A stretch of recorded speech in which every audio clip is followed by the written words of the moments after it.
ইলিশ পটল আর ভালোবাসায় তৈরি করে নিলাম একদম ইউনিক মজাদার একটি রেসিপি, যা একটাতেই পেট ভরে ভাত খেতে পারবে। অনেক বেশি মজার, অনেক বেশি ভালো লাগে।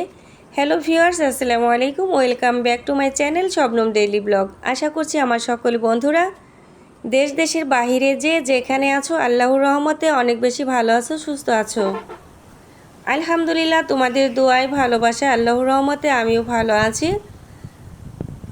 একদম ইউনিক এবং মজাদার রেসিপি নিয়ে চলে আসছি তোমাদের মাঝে। তো ইলিশ পটলের রেসিপিটি তৈরি করার জন্য এখানে কয়েকটি পটল নিয়েছি আর নিয়েছি ছোট সাইজের একটি ইলিশ মাছ। মাছটা হচ্ছে আমার ফ্রোজেন করা ছিল। অফ ক্যামেরাতে মাছটাকে আমি কেটে ধুয়ে নিয়ে এসেছি। এবার হচ্ছে 4 পিস মাছ দিয়ে আমি রেসিপিটি করব। এবার 4 পিস মাছটাকে খুব ভালোভাবে সিদ্ধ করে নেব। মাছ সিদ্ধ হতে থাক, এদিকে পটলের উপরের যে সবুজ আবরণটা থাকে সেটা হচ্ছে একটা চাকুর সাহায্যে ছিলে নেব।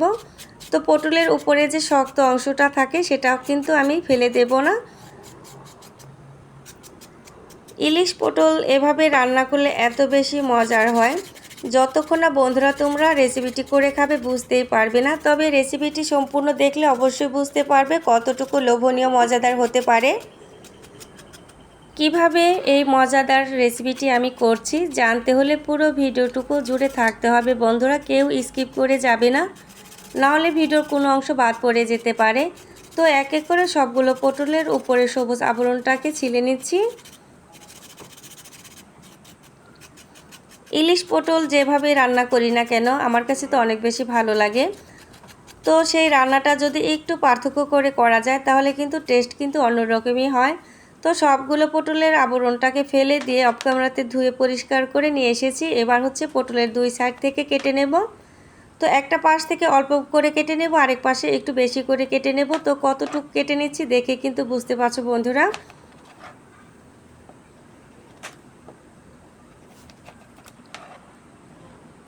4 পিস মাছ দিয়ে অনেকগুলো পটল আমি রান্না করে নেব। এই তো এক এক করে পটলের দুই পাশ থেকে সবগুলোর কেটে নেওয়া হয়ে গেছে। এবার পটলের যে পাশটা বেশি করে কেটে নিয়েছি সেই পাশ থেকে চামচের গুঁড়ার অংশ দিয়ে ভিতরের বিচিটাকে খুবই সহজভাবে ফেলে দেব। এই কাজটা কিন্তু কঠিন কিছু না, খুব ইজিভাবে কিন্তু ভেতরের বিচিটাকে বের করা যায়।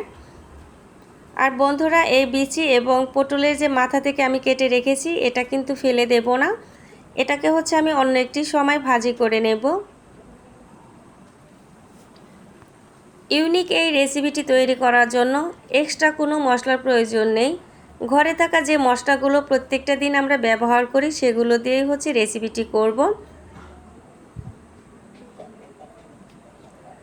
ভিডিওটি দেখতে দেখতে আমার যে সকল প্রিয় বন্ধুরা এত দূর চলে এসো ছোট্ট একটি লাইক দিতে ভুলে গেছো, প্লিজ ছোট্ট একটি লাইক দিয়ে পুরো ভিডিওটুকু দেখে নাও।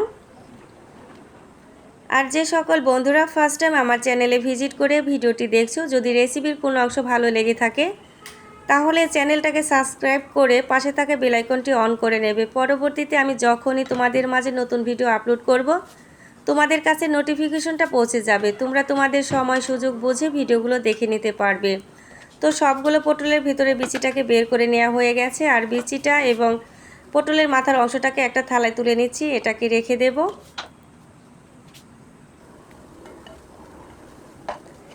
এদিকে মাছটা খুব ভালোভাবে সিদ্ধ হয়ে গেছে।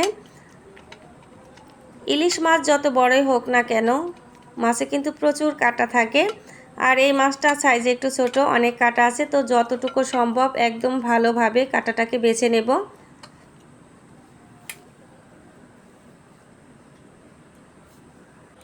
আমার রেসিপি কিংবা কথার মাঝে কোথাও ভুল হলে বন্ধুরা সবাই ক্ষমা সুন্দর দৃষ্টিতে দেখো।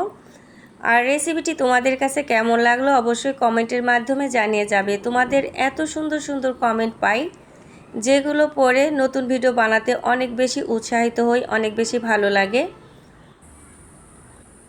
মাছের সম্পূর্ণ কাটা বেছে নেওয়া হয়ে গেছে। এখানে পেঁয়াজ কাঁচামরিচ কুচি করে নিয়েছি আর পেঁয়াজ কাঁচামরিচ পেস্ট করে নিয়েছি। চলে আসলাম কিচেনে, একটা প্যান বসিয়ে সামান্য একটু তেল দিয়ে প্রথমেই দিয়ে দিলাম পেঁয়াজ এবং কাঁচামরিচ কুচি, হালকা করে ভেজে নেব।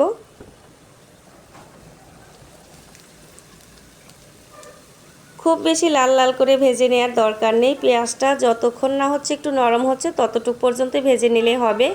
এবার এখানে অল্প অল্প মশলা দিয়ে দিচ্ছি, হলুদের গুঁড়ো, মরিচের গুঁড়ো আর হচ্ছে ভাজা জিরের গুঁড়ো, স্বাদ মতো লবণ, সামান্য একটু আদা রসুন বাটা। যেহেতু অল্প মাছ এজন্য মশলাগুলো অল্প অল্প করে দিয়ে নিলাম। কিছুক্ষণ মশলাটাকে ভেজে নিয়ে এবার বেছে রাখা মাছগুলো দিয়ে খুব সুন্দর করে নেড়ে চেড়ে ঝরঝরে করে একটি পুর তৈরি করে নেব।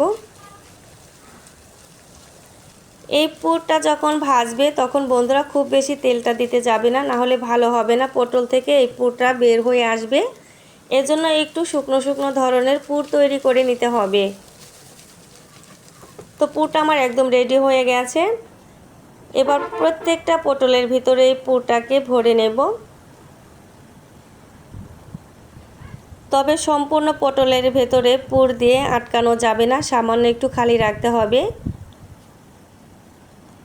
এই যে দেখে বুঝতে পারছো বন্ধুরা কতটুকু খালি রেখেছি। তো এভাবেই হচ্ছে সবগুলো পটলের ভেতরে পুরটা ভরে নেব।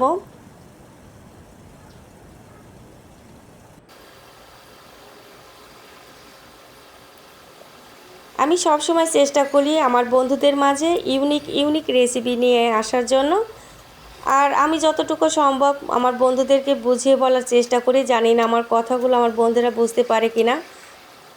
আমি আমার প্রত্যেকটা রেসিপিতে খুব সুন্দরভাবে সহজভাবে বোঝানোর চেষ্টা করে যাই। তো আমি চাই আমার বন্ধুরা আমার ভিডিও দেখে একটু হলেও যেন উপকার পেতে পারে। যারা একেবারে নতুন তাদের জন্য অনেক বেশি উপকারে আসবে, সেভাবেই হচ্ছে একটা ভিডিও এবং কথা বলে তোমাদের মাঝে শেয়ার করি।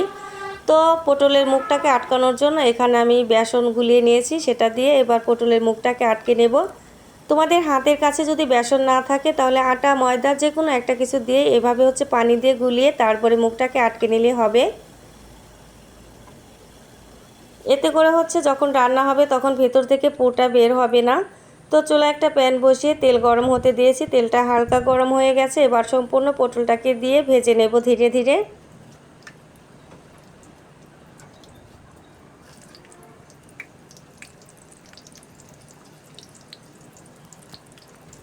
মিডিয়াম আঁচে পটলটাকে উল্টে পাল্টে নেড়ে চেড়ে ভেজে নিতে হবে।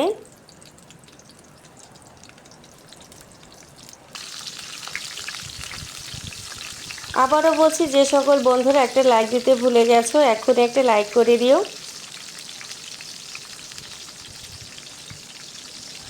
আর রেসিপিটি যদি আমার বন্ধুদের কাছে অনেক বেশি ভালো লাগে তাহলে প্রিয়জনের কাছে শেয়ার করে দেবে। এই যে সবগুলো পটল উল্টে পাল্টে ঘুরিয়ে ঘুরিয়ে তারপরে হচ্ছে ভেজে নিচ্ছি।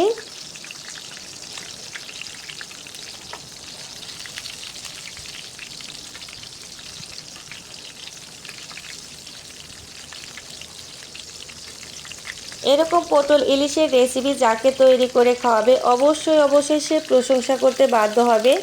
তো দেরি না করে বন্ধুরা আজ এই রেসিপিটি তৈরি করে বাড়ির প্রত্যেকটা সদস্যকে তাক লাগিয়ে দাও। এই তো সবগুলো পটল ভেজে নেওয়া হয়ে গেছে। চাইলে এভাবেও কিন্তু খেতে পারবে, অনেক বেশি ভালো লাগবে।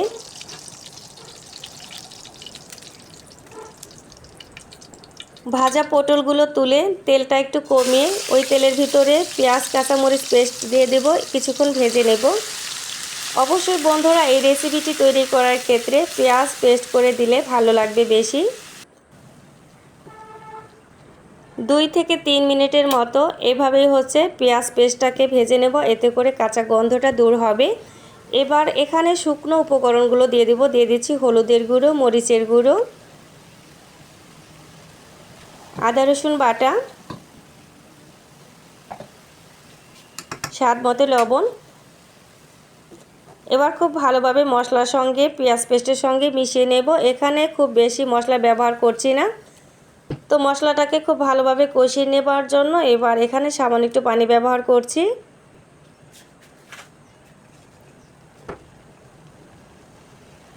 কিছুটা পুর বেঁচে ছিল সেটাও এখানে অ্যাড করে দিলাম, এতে করে এই গ্রেভিটার ফ্লেভারটা অনেক বেশি ভালো আসবে। তো মশলাটাকে খুব সুন্দর করে কষিয়ে নেব। এই যে দেখতে পাচ্ছ বন্ধুরা মশলার উপরে কিন্তু তেল ভেসে এসেছে। এ পর্যায়ে এখানে ঝোলের জন্য পানি দিয়ে দেব। এই রেসিপিতে খুব বেশি পাতলা ঝোল হলে খেতে ভালো লাগে না। তো আমি আমার পরিমাণ মতো এখানে পানি ব্যবহার করছি। এবার ঢাকনা দিয়ে ঢেকে রাখবো। এই পানিটাকে সম্পূর্ণ ভালোভাবে ফুটিয়ে নেব এবং কিছুটা কমিয়ে নেব। এই যে দেখতে পাচ্ছ বন্ধুরা, বলক চলে এসেছে। এভাবে 5 মিনিটের মতো আমি জাল করে নেব।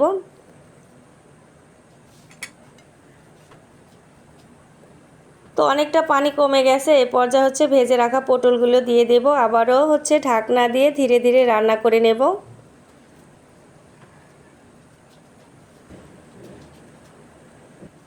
এ পর্যায়ে চুলার আঁচটা একদম মিডিয়াম টু লো আঁচে রেখেছি। তো ধীরে ধীরে রান্না হবে আর পটলের ভিতরে এই যে ঝোলটা ঢুকে যাবে, ভিতরের পুরটা নরম হবে, খেতে অনেক বেশি ভালো লাগবে। আর এই যে ঝোলটাও কিন্তু একটা ইলিশ মাছের ফ্লেভার আসবে। তো ঢাকনা দিয়ে সম্পূর্ণ রান্নাটা কমপ্লিট করে নেব। এই যে দেখতে পাচ্ছ বন্ধুরা, ঝোলটা কতটুকু টেনে গেছে, একদম লাস্ট পর্যায়ে চলে এসেছি। এবার এখানে ভাজা জিরের গুঁড়োটা দিয়ে ভালো করে নেড়েচেড়ে আমি পরিবেশন করে নেব। আর দেখতে পাচ্ছ বন্ধুরা, এই যে গ্রেভিটা কত সুন্দর লাগছে। এরকম গ্রেভি দিয়েই এক থালা ভাত খেতে পারবে, অনেক বেশি মজার। তো রান্নাটা আমার একদম কমপ্লিট। এবার সার্ভ করে নিয়েছি। এই যে দেখো ফাইনাল লুক কেমন লাগছে বন্ধুরা, অবশ্যই কমেন্টের মাধ্যমে জানাতে ভুলো না। তো আমার বিশ্বাস রেসিপিটি আমার সকল বন্ধুদের কাছে ভালো লাগবে। অবশ্যই বন্ধুরা একবার হলেও ট্রাই করো। তো আজকের মতো রেসিপি থেকে বিদায় নিতে হচ্ছে। আবার চলে আসবো নতুন কোনো রেসিপি নিয়ে। সে পর্যন্ত আমার সকল বন্ধুরা পরিবারকে নিয়ে ভালো থেকো, সুস্থ থেকো। সবাইকে আল্লাহ হাফিজ।